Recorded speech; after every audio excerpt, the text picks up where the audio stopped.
Hello and welcome to today's video. This is my quarter 2 statistics video, talking about any stats, anything particularly interesting about the books that I read in April, May and June. Now yes, this is extremely late, it is now August. This should have been filmed the start of July, but it's here now and I want to continue making these videos throughout the year, so yeah, this one is just late. But yeah, if you want to see my quarter 1 statistics, which covers January, February and March, that will be linked up above here. And yeah, except for that, I don't think there's much else to say. So let's start by talking about the books that I've actually read during quarter 2. When I had a look through the books to see if there were any that stood out, any that were super interesting, there were 8 that I easily picked out as just being like really amazing books that I'm really glad I read, really enjoyed, all that jazz. But honestly, in a statistics video, 8 is way too many to talk about. So I will be putting the 8 on screen, you're probably already seeing them now. But essentially, I decided that rather than talk about all 8 of those and only be able to say a few words, I would instead talk about 1 poetry book, 1 sci-fi book and 1 fantasy book. Those are the 3 genres that are represented within those 8. The poetry and the sci-fi were easy to pick. I think there's only 1 option of each. Fantasy, not quite so easy, but we did get there and I have picked one. So let's talk about those 3 books that are kind of like the standout books of the quarter. So first, let's talk about poetry. The poetry book that I'm picking, wow, this is very white. There we go, it's focused, is The Perseverance. This is an absolutely amazing poetry book. I ended up tabbing and highlighting this. Like, it was so good. It's one that will stick with me for a while. It's one that I can definitely see myself rereading, and I would just really recommend this. It was good in like the fact that the poetry was like emotional and it got to you, and like it really did what I feel like, you know, I'm looking for in a poetry book on like the emotion level. But it's also extremely educational and really gave me a lot to think about, and also was educational in a way where it's just, you know, this person talking about their own experience, but then anything like important that was mentioned, there was like a little, I think it was like a little star next to it, and in the very back of the book it was like, you know, these are the things that have been mentioned that you might want to look into, like these are the things that have been talked about in this book. It was just called Further Reading at the back, and it was things mentioned, and like, yeah, this has given me so much to like think about and look into, and it was absolutely amazing. So on the back it says, The Perseverance is a remarkable debut book by British Jamaican poet Raymond Antrobus. Ranging across history and continents, these poems operate in the spaces in between their haunting lyrics, creating new hybrid territories. The Perseverance is a book of loss, contested language and praise, where elegies for the poet's father sit alongside meditations on the death experience. And it's also been like shortlisted for so many like poetry awards and prizes and stuff, and yes, it was amazing. I would really recommend it. There were just some lines, like I'll probably insert some pictures whilst I'm talking, but there were just some things that was just like, you know, they really got to you. They really did just hit you differently. The one that I found so interesting and like I paused reading to do more research was, there was an entire poem called Deaf School by Ted Hughes, and it was all just like blacked out, and I was like, what is this? What is this about? Like, really didn't understand it. I'd never heard of it before. But then the next thing was after reading Deaf School by the Mississippi River, and it was all about the information and like misinformation and the problems with this poem, and how like negative and badly impactful it could be for people who like actually go through these experiences, and for how people can be perceived. And yeah, I was blown away by it. It was absolutely amazing. I would 100% recommend. There were so many things going on. Then for sci-fi, I'm picking out h.eather. This was so good. It was funny, it was comical, it still had like interesting things, interesting subplots. It's essentially these 2 people who work in an IKEA like store, and in this store wormholes and like portals are known to open to take you into other places, and one day a grandma is shopping and accidentally falls through one of these holes, and these 2 minimum wage employees have to like go after this grandma into what, you know, depths unknown, as just what is seen as a standard part of their job. And it's so interesting, and most of the story is like just this exploration of going through this wormhole, and it was amazing, and it was actually funny. Most books, when they're trying to be funny, not for me. I'm out of that sense of humour, but this one, like, I actually found funny, and it was just so good. Yeah, there were just so many things that I found really interesting about it. I will read a very small section of the back Fina is a rambunctious, touching story that blends all the horrors the multiverse has to offer with the everyday awfulness of low-wage work. It explores queer relationships and queer feelings, capitalism and accountability, labour and love, all with a bouncing sense of humour and a commitment to the strange.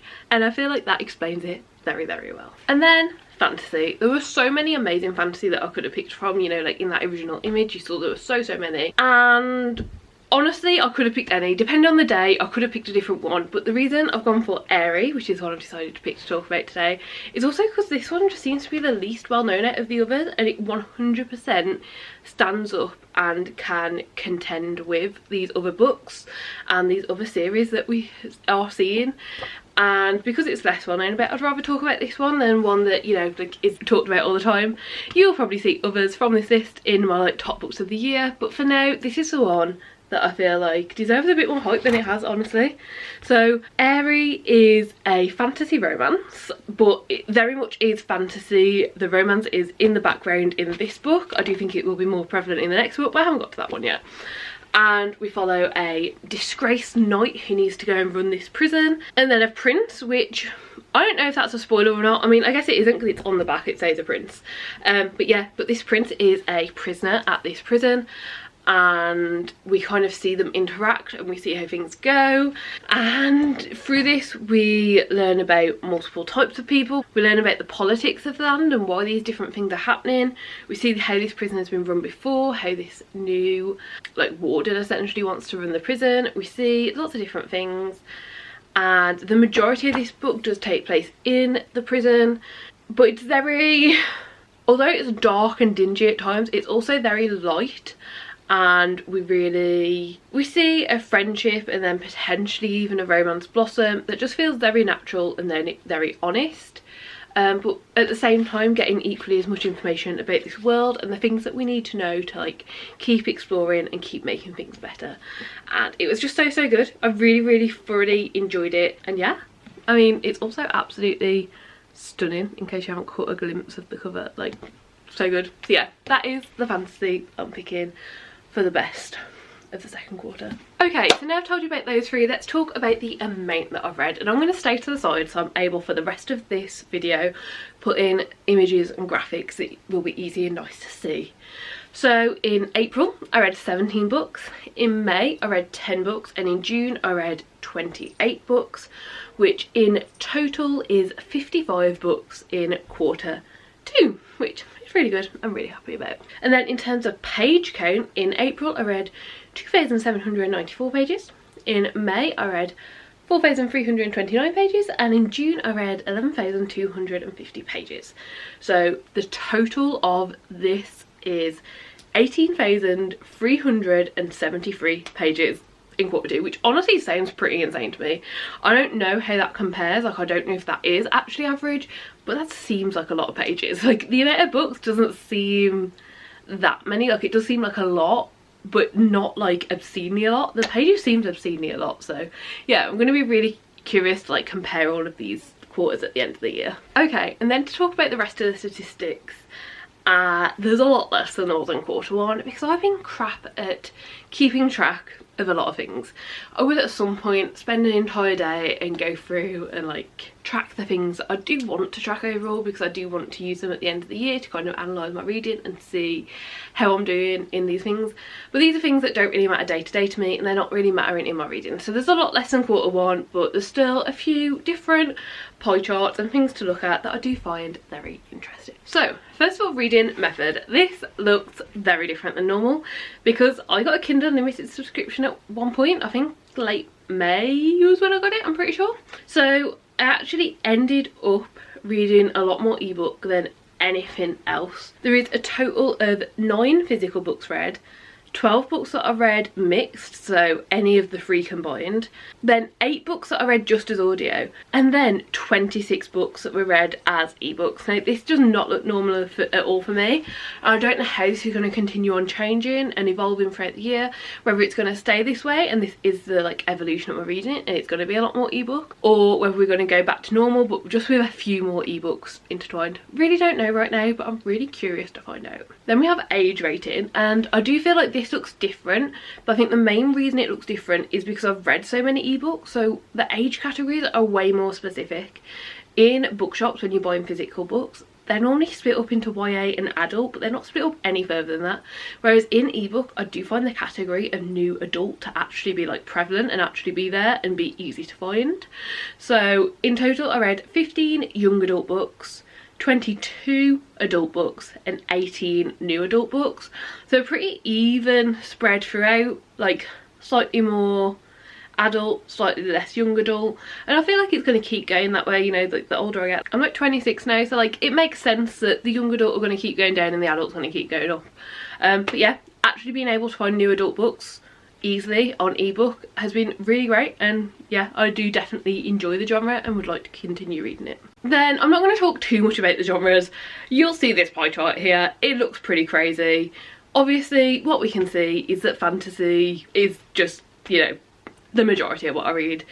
Not surprising, but it used to be the majority, it being like 60%, whereas this pie chart to me looks, you know, probably more like 80%. I don't know the exact percentages. Well, actually I can probably see it if I look closer. So 76.4% fantasy, so pretty crazy. I will say for next year, for 2024, I have already decided I'm going to include subgenres and subcategories. I don't want to change it now because it will completely skew my results for like looking at the year as a whole, but for next year I will be including subgenres such as like fantasy romance, like more contemporary fantasy, urban fantasy, because these are all like under the umbrella of fantasy at the moment. Most of the books I read are just fantasy generally, but I do think that there are, like, you know, quite a few contemporary, quite a few urban, quite a few romance, and I would like to see those genres included separately. So that will be for next year, but for now this is how it looks.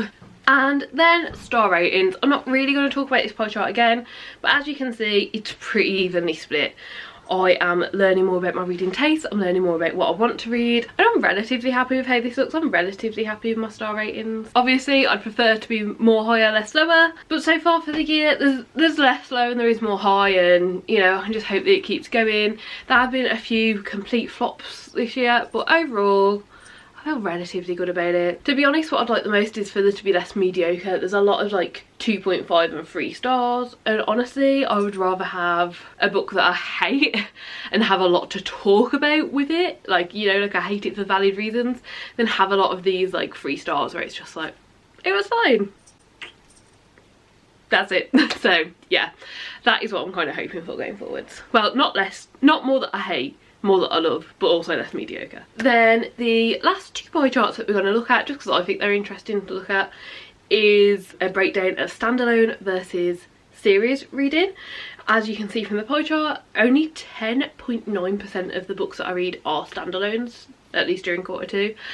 And if you'd have asked me to guess, I would guess that I read about 20% standalone, 80% series over the course of the year. Maybe it's less this year total, maybe it's just been less this quarter. I don't really know, but I do find it really interesting.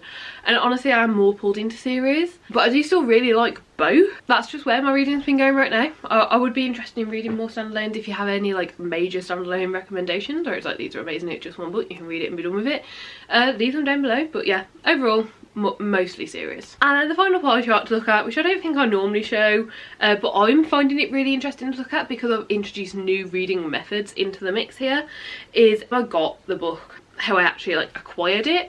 And you can see here that, you know, we've got a fair amount owned 2023, a fair amount that I just already owned previous to 2023, quite a few on Scribd, which is probably more than average, just like listening to only on Scribd, but not obscenely more.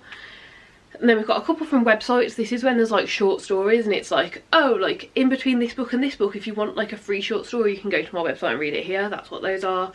4 that I've like purchased on Kindle, and then a hell of a lot from Kindle Unlimited. A total of 18 books from Kindle Unlimited, which, you know, like I've never used it before this quarter, so I don't know how this is going to continue looking going further on. But for right now, this is how it's looking, and it's super interesting. I don't have anything to do with this data yet, but I'm very intrigued to like keep looking, keep comparing, see how it evolves. So yeah, those are all the books that I have to talk about today. Those are all the statistics I have to talk about. I do really hope that you enjoyed them. I really enjoy geeking out over the statistics and having a look at them, and I definitely want to do something at the end of the year when I've got all 4 quarters and like properly deep dive into them and compare them and see how they compare to each other, both in terms of like mathematically looking at the statistics, but also like emotionally how I view them in my brain and see if they actually line up or not. I think that'd be really fun to do. So yeah, if you have enjoyed this video and would like to see more like it in the future, then please do subscribe. If you enjoyed this video, please do give it a like, and hopefully I'll see you next time. Bye.